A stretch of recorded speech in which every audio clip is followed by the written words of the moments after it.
Alert. Let's head to the White House. Peter Doocy is asking questions of Karine Jean-Pierre. Let's listen. Who are wrongfully detained and held hostage.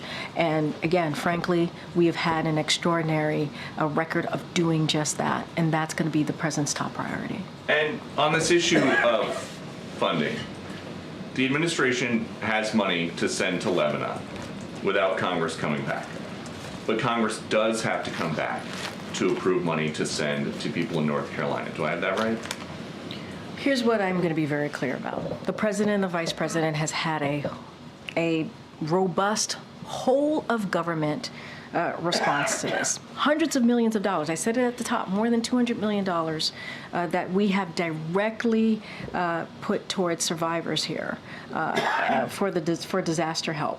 And that's because of this president's commitment to make sure that we are there for communities that are impacted. We take this very seriously again. We take this very seriously. And before the hurricane hit, we pre-positioned more than 1,500 federal folks on the ground to help. And so we have made sure that every state has gotten their storm requested emergency declaration. They requested it, and we made sure they received it. We've taken this very seriously. More than $200 million that we have provided to the impacted areas. But instead, people want to do disinformation, misinformation, which is dangerous, Because then when folks on the ground hear that, they may not want to ask for the help that they need. That is there for them. That's our focus here. But President Biden is fond of saying, show me your budget and I will tell you what you value.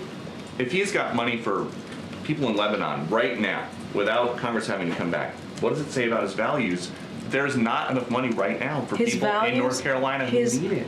That's not misinformation. Wait, no, that is your whole premise of the question is misinformation, sir. What you do? Yes, it's misinformation. Is there money to send to Lebanon right now? I just mentioned to you that we provided more than $200 million to folks who are impacted in the area, and I just shared with you that people are deciding not to. People are deciding not to. Wait. To Congress that there's not enough money to help people in North Carolina. We're talking about the SBA disaster loan. That's money for people in North Carolina. And that's important, and people in North Carolina need that. Wait, this is nothing new. Peter, this is nothing new. Congress comes together, they provide money, millions of dollars, for disaster relief. We're asking them to do the job that they have been doing for some time. From a letter that President Biden sent to Johnson, McConnell, Schumer, and Jeffries. The president's letter is not misinformation. Would you agree? No, the way you're asking me the question is misinformation. There is money that we are allocating to the impacted areas, and there's money there to help people who truly need it. There are survivors who need the funding, and it's there. That you don't like misinformation. I actually said we have the money available to help survivors of Hurricane Helene and also Hurricane Milton. Now there's going to be a shortfall, right? Because we don't know how bad Hurricane Milton is going to be. And so we're going to need additional funding.